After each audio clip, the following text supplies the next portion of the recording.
জেলখানা রেডি করেন, ফাঁসির মঞ্চ রেডি করেন, আমি আসছি। ক্ষমতাচ্যুত সাবেক প্রধানমন্ত্রী শেখ হাসিনা মৃত্যুদণ্ডের আদেশ মাথায় নিয়েও বাংলাদেশে ফিরে আসতে চান এবং বিচারের মুখোমুখি হতে চান বলে জানা গেছে।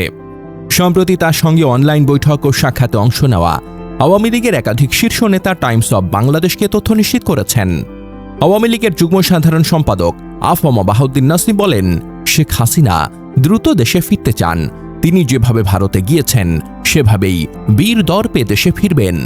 দলীয় সূত্র জানায়, শেখ হাসিনার দেশে ফেরা উপলক্ষে নেতাকর্মীদের প্রস্তুতি নিতে নির্দেশ দেওয়া হয়েছে।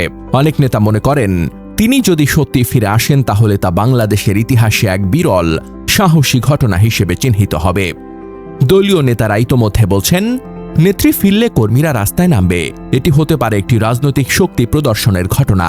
অর্থাৎ শেখ হাসিনার দেশে ফেরা মানে শুধু ব্যক্তিগত সিদ্ধান্ত নয়, বরং পুরো দলের জন্য একটি টার্নিং পয়েন্ট। ইউরোপ আওয়ামী লীগের এক নেতা নাম প্রকাশ না করার শর্তে জানান, শেখ হাসিনা দেশে ফিরে বিচার মোকাবেলা করতে চান। এমনকি তিনি আগামী 15 আগস্টের আগেই দিল্লিতে বাংলাদেশ হাই কমিশনের কাছে ট্রাভেল পাস চাইতে পারেন বলেও দাবি করা হয়। ওই নেতা আরও বলেন, সম্প্রতি টেলিগ্রামে নেতাদের সঙ্গে এক আলোচনায় শেখ হাসিনা বলেছেন, দেশে এসে গণতন্ত্রের জন্য যদি ফাঁসির মঞ্চেও যেতে হয় তাতেও আমার কষ্ট থাকবে না। এদিকে দলীয় নেতাকর্মীদের সংগঠিত করার দায়িত্ব দেওয়া হয়েছে জাহাঙ্গীর কবির নানকে। তিনি মাঠ পর্যায়ের নেতাদের সঙ্গে নিয়মিত যোগাযোগ রাখছেন বলে জানা গেছে। অন্যদিকে স্বরাষ্ট্র মন্ত্রণালয়ে এক সংবাদ সম্মেলনে স্বরাষ্ট্রমন্ত্রী জানান, সরকার আইনিভাবে শেখ হাসিনাকে ফেরত চেয়েছে এবং তাকে দেশে এনে বিচার প্রক্রিয়ার মুখোমুখি করতে চায়। রাষ্ট্রবিজ্ঞানী দিলারা চৌধুরী মনে করেন, শেখ হাসিনা দেশে ফেরার বিষয়টি বাস্তবতার চেয়ে রাজনৈতিক বার্তাই বেশি। তার ভাষায়, শেখ হাসিনা দেশে ফিরবেন এমন বিশ্বাসযোগ্য কোনো ইঙ্গিত এখনও দেখা যাচ্ছে না। জানা যায়, গত বছরের 17 নভেম্বর আন্তর্জাতিক অপরাধ ট্রাইব্যুনাল এক মানবতা বিরোধী অপরাধের মামলায় শেখ হাসিনা ও আসাদুজ্জামান খান কামালকে মৃত্যু দেয়।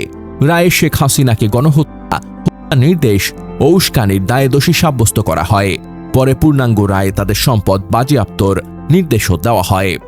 শেখ হাসিনার বিরুদ্ধে বর্তমানে আন্তর্জাতিক অপরাধ ট্রাইব্যুনাল, দুদক এবং হত্যা গুমসহ একাধিক মামলা বিচারাধীন। আন্তর্জাতিক অপরাধ ট্রাইব্যুনালের সাবেক চিফ প্রসিকিউটর ও সুপ্রিম কোর্টের সিনিয়র আইনজীবী তাজুল ইসলাম টাইমসকে বলেন, শেখ হাসিনা দেশে ফিরলে তাকে প্রথমেই আইসিটি মামলায় আত্মসমর্পণ করতে হবে। এছাড়াও মানবতা বিরোধী অপরাধ, গুম, খুন ও দুর্নীতির মামলাগুলো মোকাবেলা করতে হবে। দেশে ফিরলে ফাঁসির আদেশের বিরুদ্ধে শেখ হাসিনা আপিল করতে পারবেন কিনা প্রশ্নের জবাবে তিনি বলেন, ইতোমধ্যে আপিল করার নির্দিষ্ট সময়সীমা শেষ হয়ে গেছে। তিনি আপিল করতে পারবেন কিনা সেটি সুপ্রিম কোর্ট সিদ্ধান্ত দেবে। তাজুল ইসলাম বলেন, তিনি মামলাগুলো ফেস করলেন না, অথচ এখন ফাঁসির আদেশ নিয়ে দেশে এসে মামলা ফেস করবেন। এটির সত্যতা আছে বলে মনে হয় না। এটি শেখ হাসিনার পলিটিক্যাল স্ট্যান্ডবাজি।